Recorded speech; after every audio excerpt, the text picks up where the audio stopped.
about it this much here is difficult.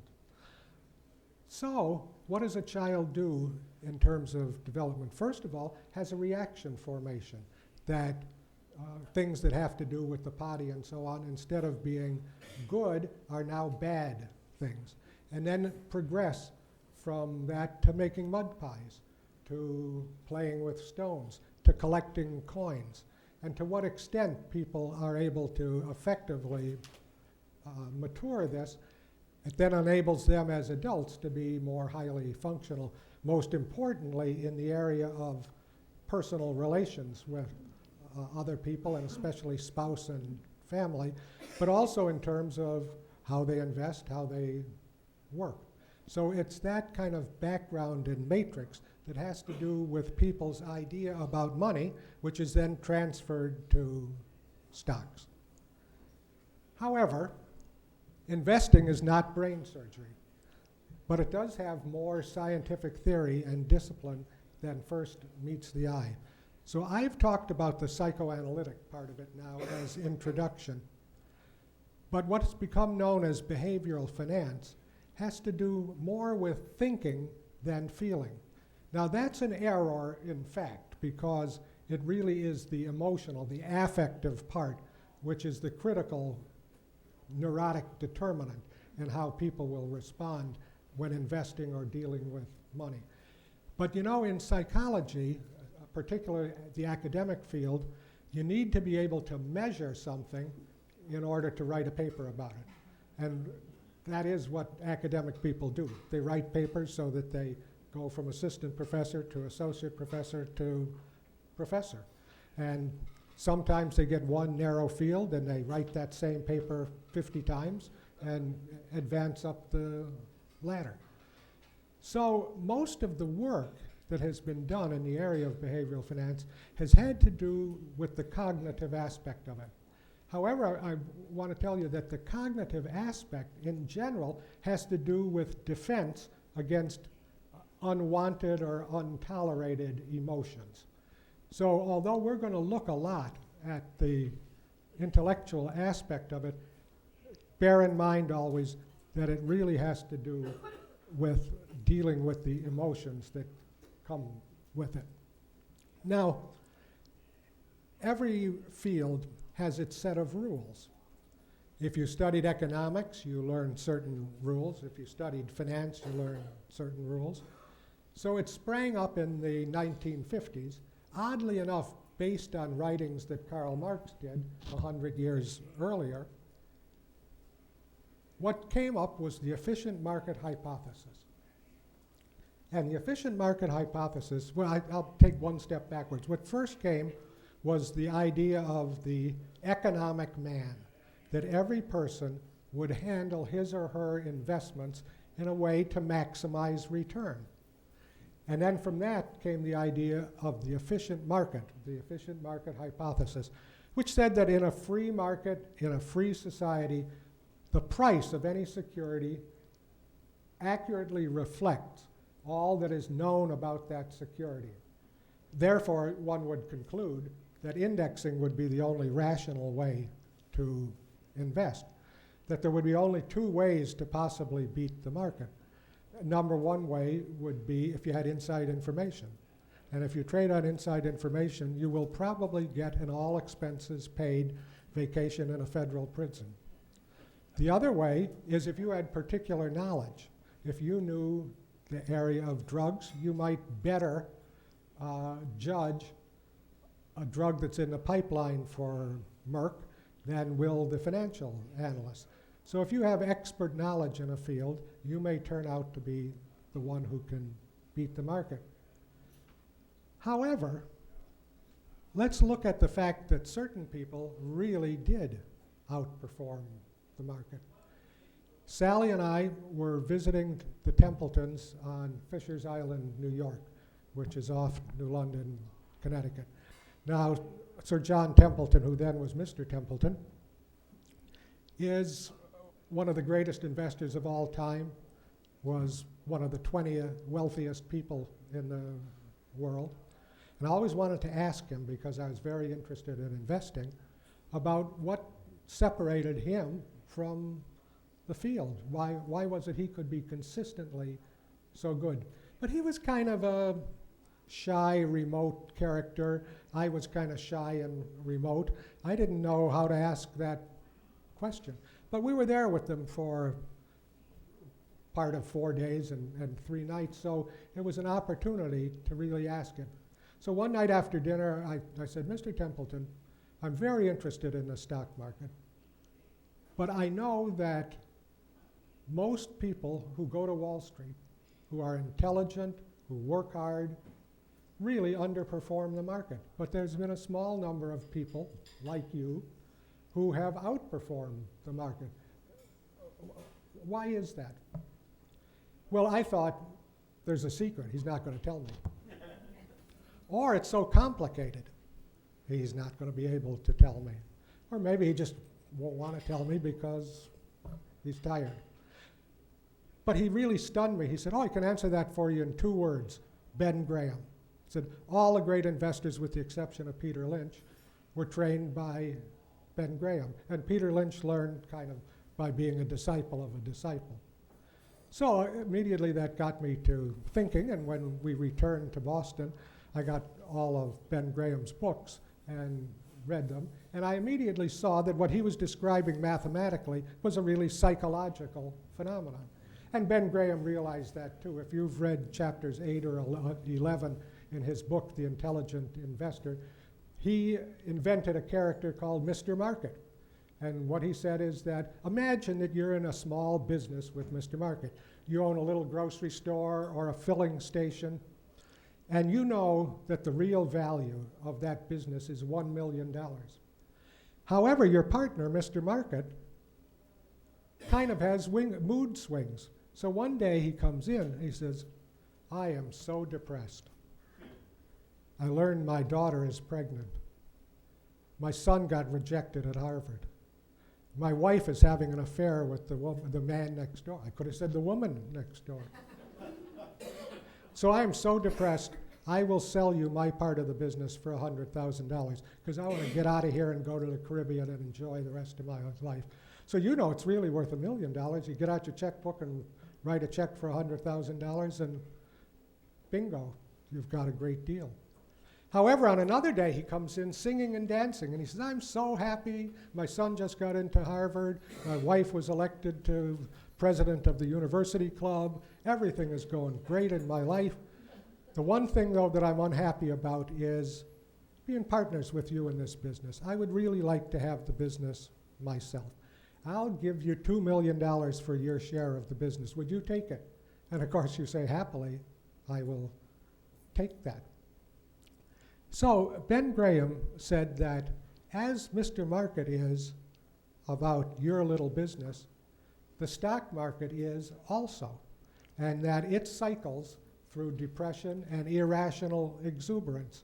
And you can measure those things by fundamental values like price to earnings multiple, price to book, price to free cash flow, all those value metrics that people use.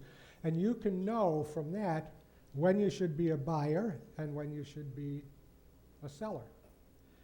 Well, in spite of words like that, most people continued to believe and operate about the efficient market as if the efficient market hypothesis were true. And today in 2018, if you called the economics departments at the 50 leading universities in the United States, 90% of them would say that their finance department operates teaching the efficient market hypothesis and that that's what they believe in. When Ben Graham retired, Warren Buffett got up and gave a speech for him.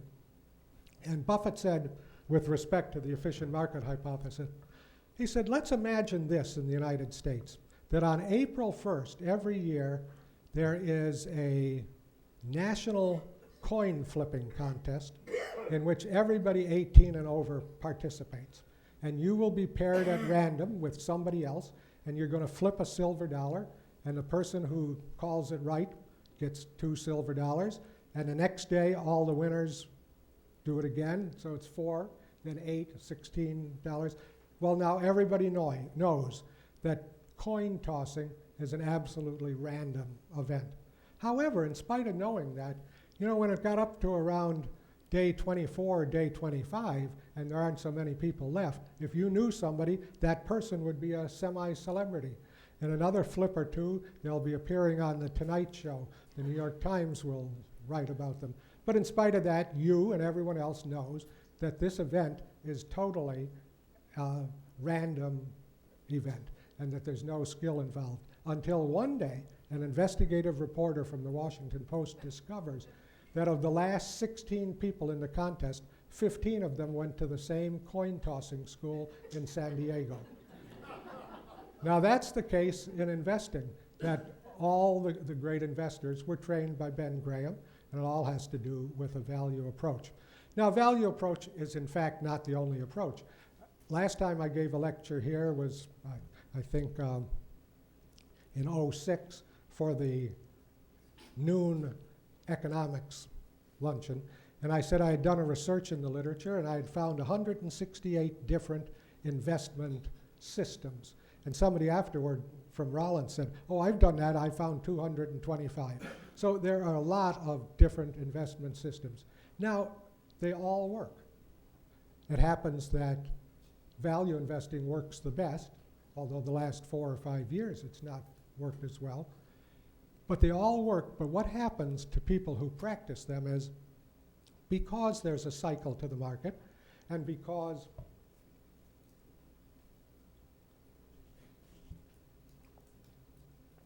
styles come in and out, there will be times when a system will underperform. And what inevitably happens then is that the person who's underperforming will say, or in the case of professionals, will have pressure from their bosses to start to put in investments that don't fit their system. And of course, invariably what happens then is that as soon as they start to do that, the old system is the one that gets its turn in the sunshine again, and they end up having trouble. So this is why studying about market psychology is so important.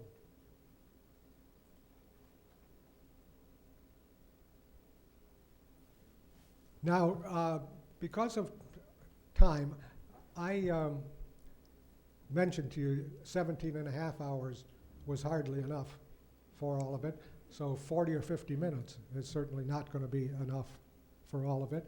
But I want you to take note of these things that are mentioned here, because prior to 1972, this was pretty much the sum of market psychology. And some of you will know about all of these events. Others may just know about the tulip mania. In 16th century Holland, there occurred a tulip mania in which a particular tulip called the Viceroy went in price from about 1 florin to 250 florins in a year's time. Now, the circumstances were such that tulips first originated in Turkey, where conditions were ideal for growing them, but Holland had perfect circumstances as well. Plus, it coincided with the emergence of middle class, that mercantile things started, so there were more people who could buy them. And after all, supply and demand is a big part in pricing. So the tulip shot up, shot up, shot up. Well, meanwhile, all the growers were busy as could be trying to propagate the tulip and were successful at it.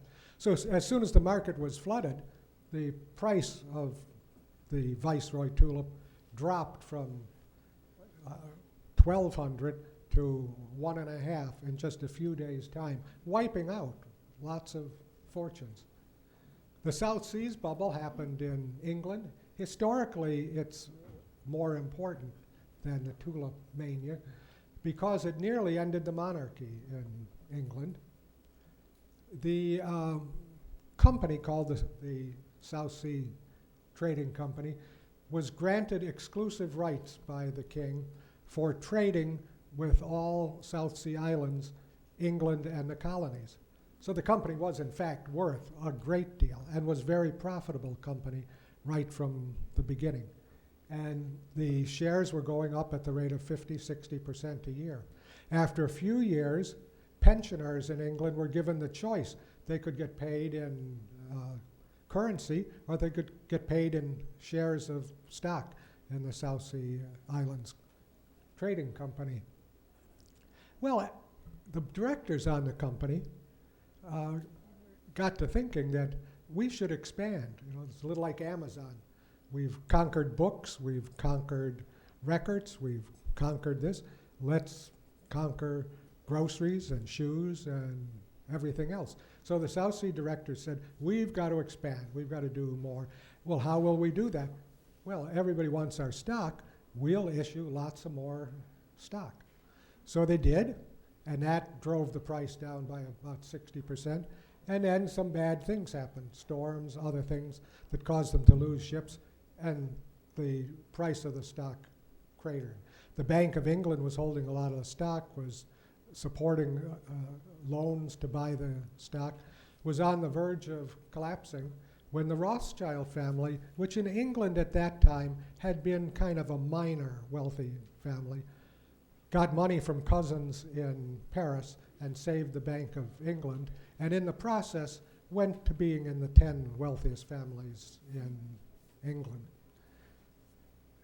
The Mississippi land scandal, I won't go in to tell you, except that the land that was being sold was underwater. So when the colonists went, it's like Florida, when the colonists went to be there and discovered the land was underwater, they came back to France, lots of difficulties happened.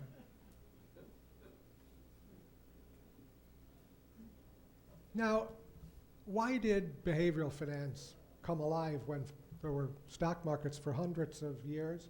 Ben Graham had his wonderful insight. Ben Graham said, I think, the most important thing I've heard about the stock market, which is that the stock market in the short run is a voting machine. In the long run, it's a weighing machine. So I think what gave birth to this great interest is that the bull market from 1982 to 2001 excited so many people. Now, the most famous people in behavioral finance are Kahneman and Tversky. Amos Tversky came from Israel to the US. Daniel Kahneman, who went to Princeton, started working with him, and they began to churn out papers. And they talked about the prospect theory, that the idea that every decision people made about money was efficient was wrong, that there were other things that were important. For instance, people want to feel good about themselves more than they want to feel rich. So a lot of people will happily give their money to other causes in order to satisfy their own sense of self and their own self-image. Look at what happened this year with the great hurricanes in the Caribbean. People from all over the world were sending money to try to help. And not only that, but thousands of people went in person to try to work and help people. So that money wasn't necessarily the greatest thing. Well, Kahneman and Tversky, in their prospect theory, first of all learned that for most people, a dollar lost is a lot more important than a dollar won. And that's a little bit like the old saying, you know, a bird in the hand is worth two in the bush. So people will act differently to preserve their money than they will to try to make new money. So if you were given a choice of 100% chance that when you flip this coin, you'll win $800 versus a 90% chance to win $1,000, most people will take the $800, even though on a mathematical basis, you ought to roll for the $1,000. Well, Kahneman and Tversky also learned that how you frame a question is important. They sent a team out at Princeton to ask undergraduates about their happiness. And they stopped people at random and they said, do you like it here at Princeton? And 2/3 of the people said yes. Then they said, is your sex life satisfactory? And about 1/3 said yes. Things must be better at Princeton than they were in our day. So Kahneman and Tversky waited a month, and they went out and they asked the same questions, but in different order. Now they asked people, are you satisfied with your sex life? 1/3, the same number, said yes. Then they said, do you like it here at Princeton? 1/3 said yes. Previously, it had been 2/3. I did a consultation once for a North Shore hospital in Massachusetts, who was part of a group who were doing patient satisfaction surveys. And there were 10 questions on the survey. And this particular hospital rated number 1 in medical care, number 1 in nursing care, and yet had the second lowest score when it came to would you recommend to have a friend come to this hospital. And so they were about to spend $2 million to make the food better when somebody said, well, there's this psychiatrist in Boston who's really interested in money questions. Why don't you ask him about this? So they called me for a consultation. I looked at the questionnaire, and the question, would you recommend a friend to this hospital, was question number 10. Question number 9 was, how good is the food? And this hospital rated worst in food. So they had the doctor's question at number 2 and the nurse's question at number 3. And I said, well, if you want to make the food better, spend the money. But I said, I have a different idea. Change your questionnaire, put the food question in the second spot, and put doctors at number 9 and nurses, doctors at number 8 and nurses at number 9. So they did that. Lo and behold, they now were the hospital with the best number of people who would refer their friend to them.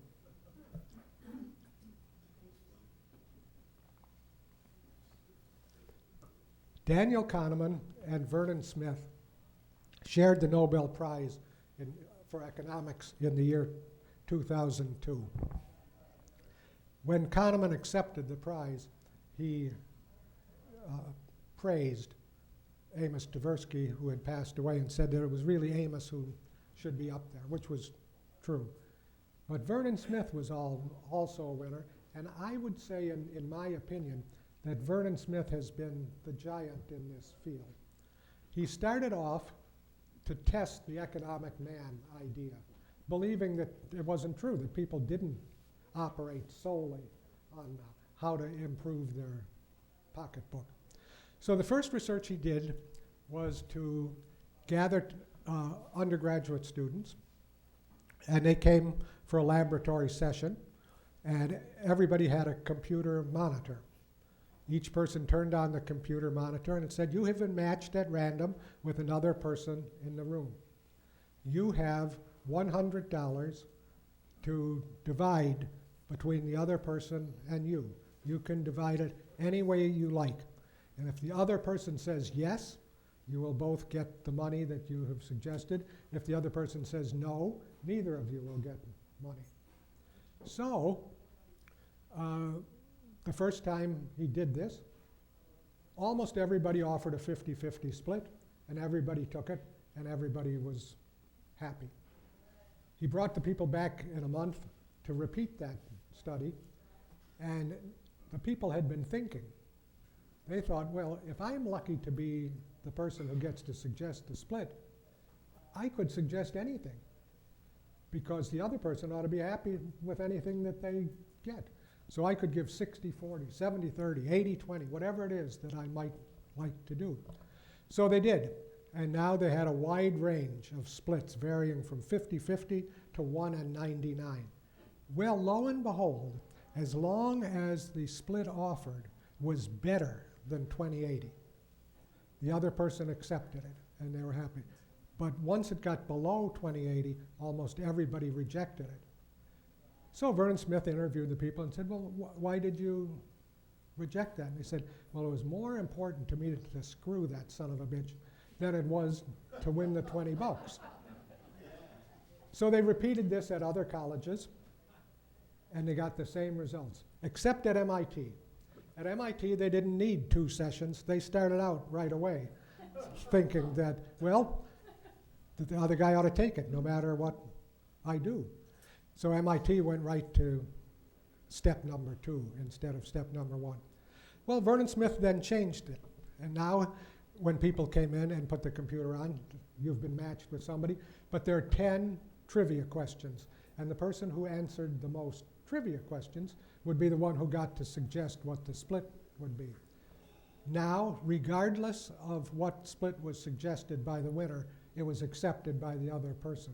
Often saying, rationalizing, well, he only offered me 90-10, but he could have said 99-1. He was the winner. He deserved to do it. Now, Vernon Smith went through a whole range of these kind of money questions and then got interested in the stock market in 2001 when we had the first of the '01 and then '08 collapses. And Vernon Smith wanted to prove, or wanted to learn, whether or not a stock market bubble was psychological. So he created this game in which first undergraduates played, but later on, graduate students, stockbrokers, people off the street, all sorts of people got to play the game. And the game was this. It was 20 sessions long. When the game started, you were given a certain number of shares of stock in a hypothetical company. And you were told that at the end of 20 sessions, the stock would be worth $2 a share, and you would hand it in and get that. But in the meantime, over the 20 sessions, each day you could trade the stock. A big board was up, so if you were number 006, you could flash up, sell 10 shares at $4, buy 20 shares at $3.50, whatever you wanted to put up, and other people could accept it or not as they wanted. But in addition, each day at the end of the session, a bell would ring, and at that point, a dividend might be declared. And the dividend would range from 25 cents to $2. So there are 20 sessions. Maximum dividends could be $40. You were going to get $2 back. So the maximum the shares could be worth would be $42. Well, the game started out days 3 and 4. The stock traded around $7 or $8 a share. And each day, either a $1 or $2 dividend got paid. And they would kind of give them hints like, ding, ding, the bell rings, announcement. ABC company is declaring record quarterly earnings this period. And the stock would bounce up a little because everybody figured there would be a $2 dividend that day, and there was. So around day 6 or 7, the stock shot up from around 12 to into the 40s, where it really was overvalued. There were a few people who kind of just weren't participating. So Vernon Smith and his team interviewed the people who weren't. They said, we know how much it's worth. We just hold the stock, get the dividends, whatever. Those guys who are trading are crazy. Then some of the traders started to really make some money because they would buy and trade 5 or 6 times a day. And there were some master traders in the class who were earning $200 or $300 a day trading, which piqued the interest of the people who had been on the sidelines. So all of a sudden, around day 11 or 12, everybody is really into it, bidding, selling, up and down, and so on.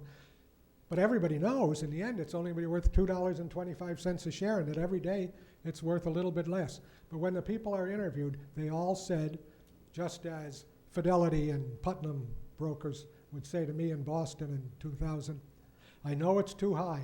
I know it's going to end. And I know I won't be able to get out the door when it ends. And I tell my wife that every night. But I think I'll do it one more day. So everybody had in their mind that the other guys were going to try to get out on day 18. So we'll get out on day 17. Day 16, shares dropped from $32 to 75 cents. Now, at 75 cents, it's a great bargain. You got 4 more dividends to go, and you're going to get $2.25. Everybody should have been buying every share they possibly could. And by the end of the day, they realized it, and the stock went back up to $3 or $4. So Smith concluded that this proves that the stock market bubbles are psychological in nature. He then presented his work at an economics conference, and the economists said, oh, they said, you know, that's interesting, but it's not like the real stock market. In the real stock market, the ceiling and floor is established by the options traders. So why don't you add puts and calls to the game? They said, okay, we'll do that. So they added puts and calls to the game. Anybody want to guess what effect that had on the game? Well, it made it a lot wilder. Everybody figured we could just buy the options and do this, that, and the other thing, and they did. So the prices got even more extreme. So Smith again presents to an economics conference. Now the economists say, well, that's all well and good, interesting, a little more proof. How about liquidity? How do you think liquidity would affect it? He said, well, okay, next time we do the game, we will give everybody $100 in addition to playing the game, and they can use the money or keep the money, whatever they want to do. Well, now the prices got crazy. Now the highest price reached into the 90s, which is absolutely ridiculous from the standpoint of what the shares would be really worth. So Smith put it all together, published it in what then was called the Journal of Psychology in the Markets, today called the Journal of Behavioral Finance, as evidence that bubbles are psychological in nature, which I believe is the case. Well, we talked a little about prospect theory, but what I want to add to it is, well, how do people really operate when they are going to make decisions? You know, there are two ways to make decisions. The first one is intuitive. I need a new car. My friend has got a Lexus. He says it's wonderful. This friend says that's a waste of money. Get a Toyota Avalon. Somebody else says something. So the friend I like the most has the biggest effect on me. My wife says something. And I look at the cars and how they look. And I think, well, that's what I'm going to buy. I'm going to buy that one. But then I think, gee, maybe I ought to check on it. So I look in Consumer Reports. I go on the internet. I try to find some people, and they give me some information. So now I've got an emotional side and a rational side, and most people will then balance it and make their decision. Now, if you're making a decision about should you buy IBM stock, and you wanted to figure that out, the amount of data and opinion about it is gigantic. So most people make their decision by what Herbert Simon called satisficing. They get enough information that they feel comfortable in making the decision, even though they know that the decision is not a perfect decision. The trouble is that in these complicated decisions, we often use intellectual shortcuts that are called heuristics. And those heuristics, which are short forms of thinking, will lead you to making sometimes bad decisions.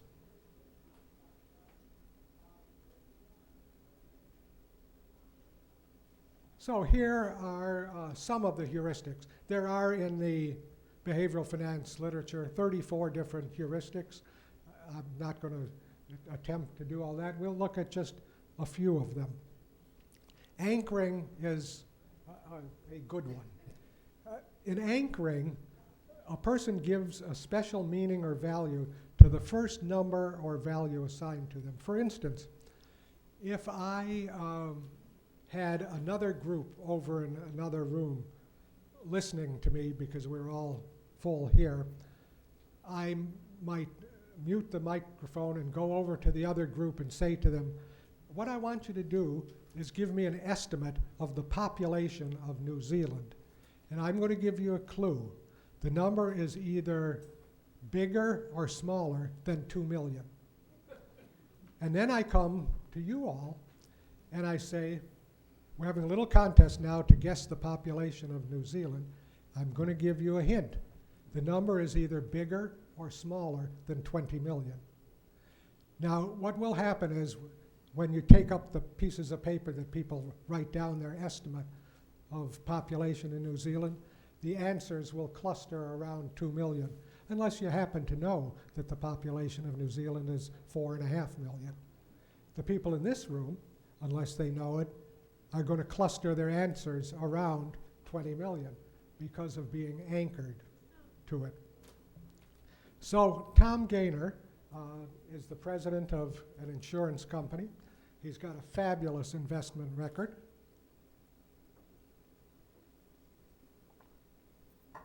When he first went to work for his company, which was 1992, he was at a neighborhood party. And the people said, "Hey, Tom, I hear you've gone to work for such and such company. How do you like it there?" "Well, tell you the truth, I really love it there. I was an accountant in a firm that was too narrow. I really love what I'm doing. I work with a great team of people. Everything's going great." "Oh, I heard that company's a public company, isn't it?" He said, "Yeah, it is." He said, "It is trading right now for $14 a share." So he said, think I'll look into that. Year goes by. The next year, they're at the same party. Same question comes to Tom Gaynor. "How do you like it there?" "I love it there. I sing going to work. It's just the greatest job." "That's public company, isn't it?" "Yeah." "Well, what's it selling at?" He said, "Well, about 21. "Oh," he said, "it was 14 last year." I said, "Yeah, the company's doing well." Another year goes by. Same interchange happens. "How do you like it there, Tom?" "I love it there." "What's the stock price?" "It's 32. "Oh, I missed it." The fourth year comes, same thing happens. "What's the stock price?" 45. "Oh, I really missed it." To which Tom says, "You didn't miss it. The company is now worth more. It's a great company. Everything's going terrific at it. You didn't miss it." But the guy has anchored in his mind, he could have bought it for $14 a share. And I'll bet, even though that stock today is almost $1,200 a share, I'll bet that that man never bought any of the stock. Framing heuristic. I talked about framing the question for the Princeton students about happiness. There was a study done at Mass General about breast cancer that they found out that doing lumpectomy and radiation had equal results to doing radical mastectomy. So really there was a kind of wish on the part of the caregivers to get more people to do lumpectomy and radiation because the side effect situation was better. But being good and honest, they presented the data to people, and most people were choosing radical mastectomy 85% of the time. Now, the newspapers were full of that that's the treatment, and everybody feels with cancer, do anything to get rid of every cell. But the way in which it was given to the patient, it emphasized the survival statistics over the death statistics. If you reverse the way that it was presented, and they did a study asking the two ways, in the traditional way of asking, 80% of people chose mastectomy. In the modified way, it was about a 50-50 choice between the two things, all having to do with how the question was framed. Recency bias means, in terms of investing in stocks, we overweight recent results of the company and underweight older results, even though they might, in fact, have equal bearing on the future.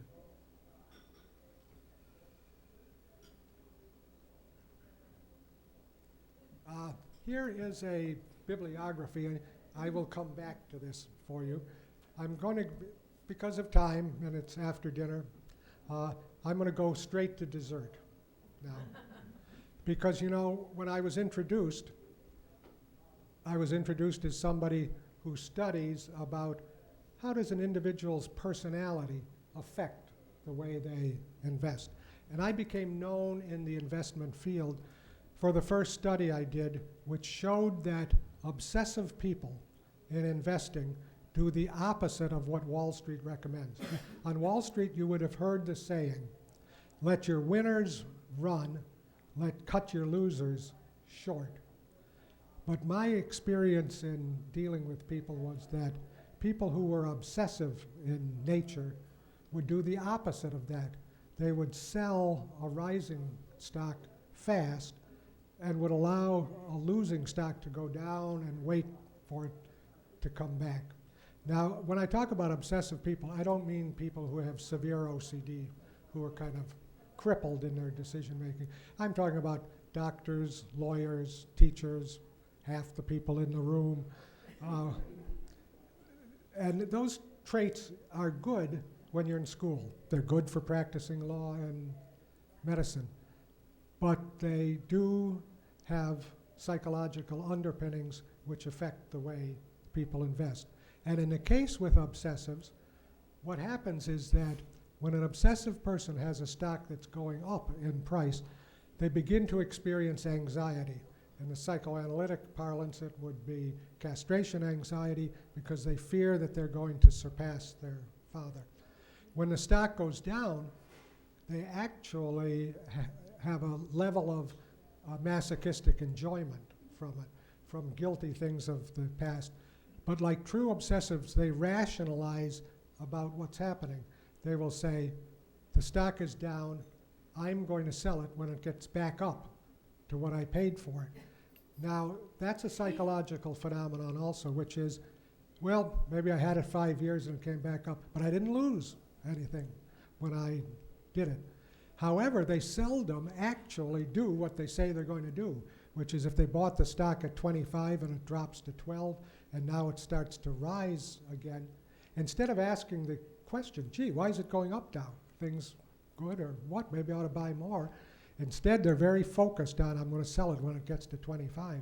But when it gets to 20 or 21, they start to have anxiety about maybe it won't make it to 25. Maybe it's going to drop back down again. So they sell it. Well, in the years 2000 and 2004, I was engaged by CBS News to comment on the portfolios of the presidential candidates blind and make inferences from those portfolios. So I'm really happy to have us gathered together to do it because we all remember the candidates of 2000, 2004. When I present this to undergraduates, they kind of don't know the people who are involved. I don't know if we'll come back to this or not. This is like putting all the knowledge into one little chart. I had a roommate in medical school, not Dr. Templeton, who took a 8 by 11, not an 8 by 11, 5 by 9 card and started to write in the upper left-hand corner and wrote various tips about medical things. And he went like that, like that, like that, like that, like that, like that, like that, like that, like that. And he put all of medical knowledge on that card. You could ask him a question at any point, and he would then give you elaborate story, an ultra-classic obsessive. This fits into that category. Okay, portfolio number one. Remember, this is year 2000, year 2004. These are the portfolios of the presidential candidates. This is before either party has made its final decision. Well, this one should be an easy one. Now, these were given to me blind, but it's obvious who this is. But he's a wealthy man, $29 million, oil drilling partnership, $2.5 million, minority shares in a Texas baseball team, $2 million, real estate, $6.4 million, nearly $40 million net worth. Well, everybody knows who this is, right? George W. Bush. And that's easy because the oil, because Texas baseball, so easy. Now, I'm supposed to say something on TV about this person. I said, well, first of all, I know who it is. And he's doing the right thing. He's got the money in the blind trust. No reason he has to give up the minority shares in the Texas baseball team. Maybe he should get rid of the oil drilling partnership as an ethical question, but maybe not. It's not bad.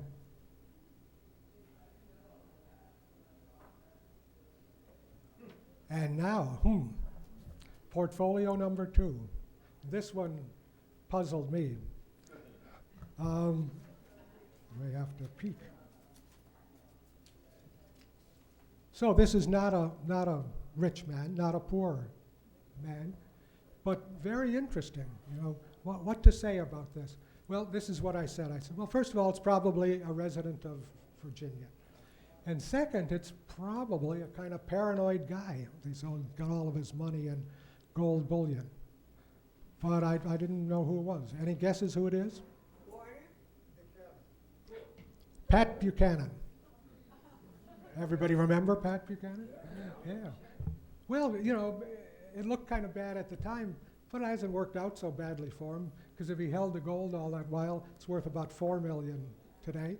That's better than the S&P 500 for that period of time. Not bad.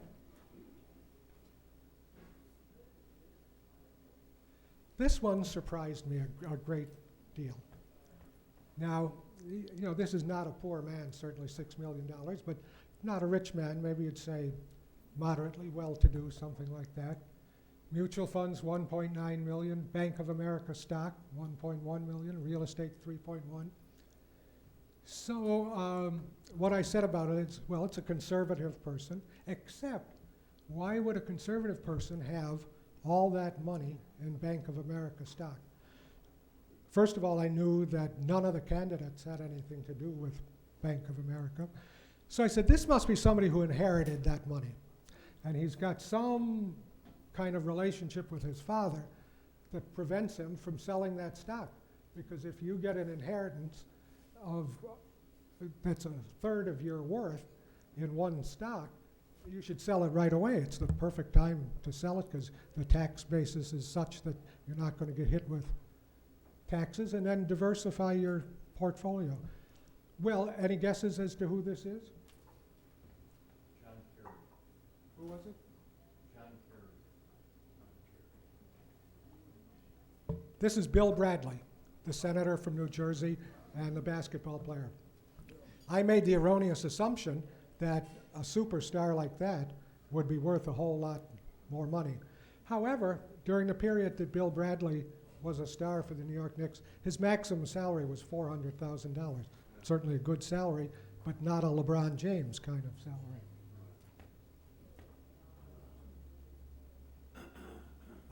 Now we come to one of my favorites. $25 million. That qualifies as a rich man. Mutual funds, $2.2 million. Individual stocks, $395,000. Clay mines in Alabama, $19 million. Now I'll give you a hint. It'll help you to guess who this is. Those clay mines were bought by his mother for $1 from Armand Hammer, the head of Occidental Petroleum.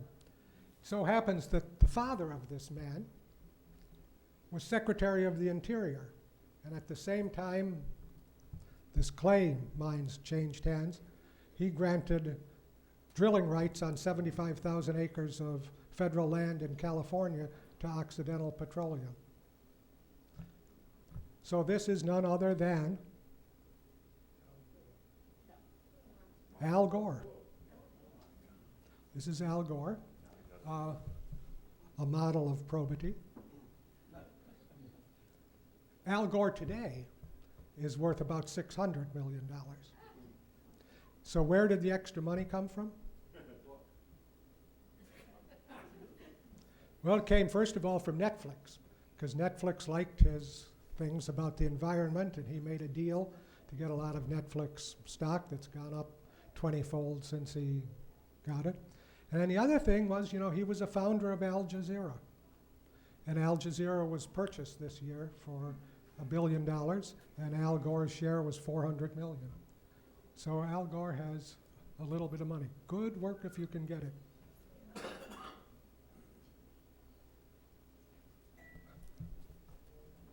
Okay, portfolio number 5. Right. Blind trust is $64 million, real estate $11 million, options on Halliburton stock. Cheney was president of Halliburton. Now on TV I said, guys, come on, this is an ethical nightmare. How can you be vice president of the United States and hold 4 million options on a company that's doing major business for the government in the Mideast. But Dick Cheney said, well, that won't affect my decisions, and those options are going to be worth a lot more. So when Dick Cheney left office, how much were those options worth? Not a bad guess. Halfway there. $800 million when he left office. Of course, he had to pay tax on that. However, he didn't have to pay tax in the usual way. Because they were options, half the gains were treated as ordinary income, the other half treated as long-term capital gains.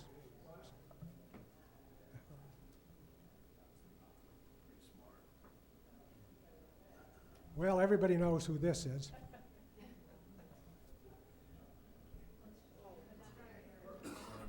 John Kerry. Total worth 1.5 plus billion. 553 million of Heinz common stock, which of course was his wife. John Kerry has a history of marrying well.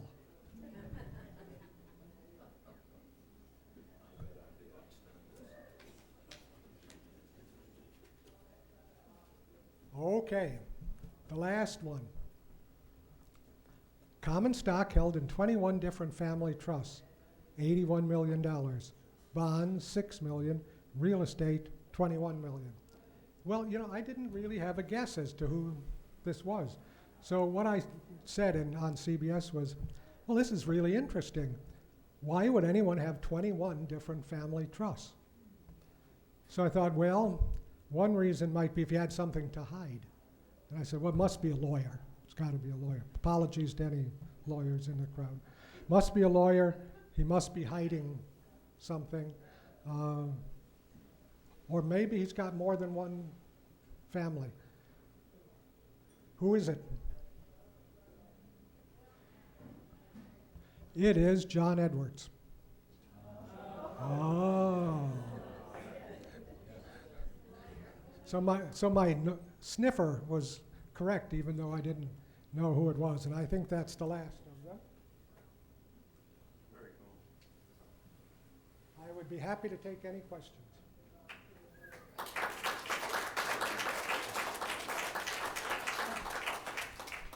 There's a bibliography for anybody who might be interested in the field. Yes? I just had a question on those last the financial candidates. So that was revealed, all the specifics that you have there cited. Was that on TV? That was on TV. It was on CBS Evening News, you know, the 6:30 news. So that's what candidates have to put out in the public forum? Well, you know, they don't have to, but they do, Okay. except for one. notable. You don't need to go there. No, I don't want to go there either. So, okay, so this is, I mean, so you can kind of figure out people, what, okay. So that is public, it's not an ethical, you know, kind of edgy thing. It's like, has to be out there if they choose to. Yeah, I don't know when it became practice to do that, because they didn't do that, you know, 100 years ago. But at some point after World War II, it started to be done. And some writer for the CBS News had read my book, contacted me and said, wouldn't it be interesting? I said, sure, I'd like to do it. In the back. I'm curious about artificial intelligence as a strategy for investing. And it was a really interesting article by the CEO of Schwab. And he talked about future investing. You get on the phone and you're talking to a robot. But that robot is backed up by a Watson IBM computer that can crunch all that information, price earnings, all the annual reports, so on and so forth. And that is your investment guide in the future. I'm wondering what you think of this approach, artificial intelligence. Well, artificial intelligence already is enormously important. Is going to be more important not just in finance, but in flying airplanes, driving automobiles, creating new ideas. But artificial intelligence has no feelings. Somebody had the idea, you know, that if you could, all these investment systems, the 200 and some that we talk about, the goal of each of those systems is to take the human element out of investing. But you know, that was done by long-term capital management. 3 Nobel Prize winners in economics and some others. And they had a perfect system in which they were going to make billions of dollars in the bond market. And they failed to take into account human reaction. And the world really was on, that really is, I think most people are not quite aware the seriousness of that. There was a period of time in which the only bonds in the world you could trade were US Treasury bonds. Even Daymark's bonds were not tradable. I went on figuring, you know, Germany would be rational in this. So bond was offered at 2,000 marks and people were bidding 25 marks for them. Well, there are not going to be many transactions in that. So AI, I think, is very valuable, and it's a good way for individual investors who want to do things, but it's not a panacea because it fails the human dimension. Yes? Who is the more perceptive, Warren Buffett or Jeff Bezos of Amazon? Perceptive. I don't know, you know, because Warren Buffett is 87 now. 87. Yeah, that's what it said. Warren Buffett is 87, Bezos is young. It's hard to know, and they're doing something very different. Let's say Warren Buffett lives another 15 years. It is next to impossible that Warren Buffett would be a poor man at any time in that, unless he decided to give all his money away. Statistically speaking, given what Amazon's debt is, could fall apart. I don't think it will, but it could. It's got a huge debt. What about these computer-aided trading, you know, where they make the trades in fractions of a second, fractions of a... as I understand, broader commercially, that was what it was. Well, I'm going to answer that 3 ways, and maybe there's more to the question than that. Jack, would you repeat the question? We can't hear it. What about computer-designed programs in which the computer can act so quickly they can beat anybody's finger on the button?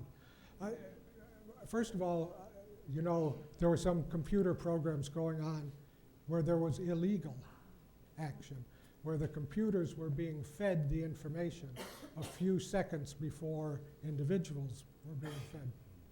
Well, of course, they were outperforming everybody easily, but they got caught, and there were big fines and a little jail time that went with that. But if you were operating just directly, the computers would have an edge in that. Now,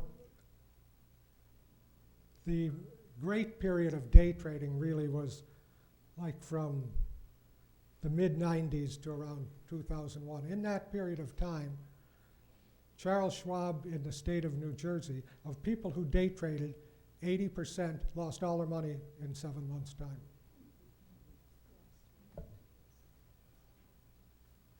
Yes? Can you comment on, for those assets that are hard to value, and you can't use the common things, your philosophy on psychology comes even more into play, such as, for example, Bitcoin, digital currency, and can you comment on the phenomenon recently there? Warren Buffett is arguably the greatest investor of all time. He invests in a very narrow range of companies, very few sectors. And when he's asked about it, he says, I operate in my area of expertise. I don't buy high-tech stocks, not because they're bad stocks, but because I don't understand them. A person should invest in only what they understand. I used to ask John Templeton about investing in gold. And he said, I never buy gold because I don't know what it's worth. And I would say the old canard to him, well, 1 ounce of gold has always bought an excellent tailored suit. And he would smile in his cherubic way, and he meant that he didn't understand what gold should be worth, even though I think gold is the only real money. But my advice to people is only invest in something that you know what it's worth. Now, some people want to speculate, you know. There are people who in the early days of Bitcoin said, well, I'll put in a couple of $1,000 and buy it. And if they held to today, they've got a lot of money. But there's also that guy in Germany who paid 220 Bitcoins for a pizza. And I think he's probably regretting that today.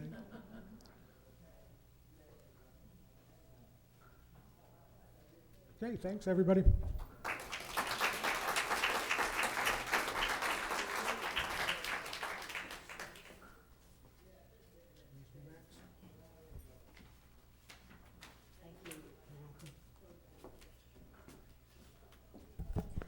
Thank you, Jack. Your presentation certainly gave us something to think about. And I'm sure that you gave us a lot of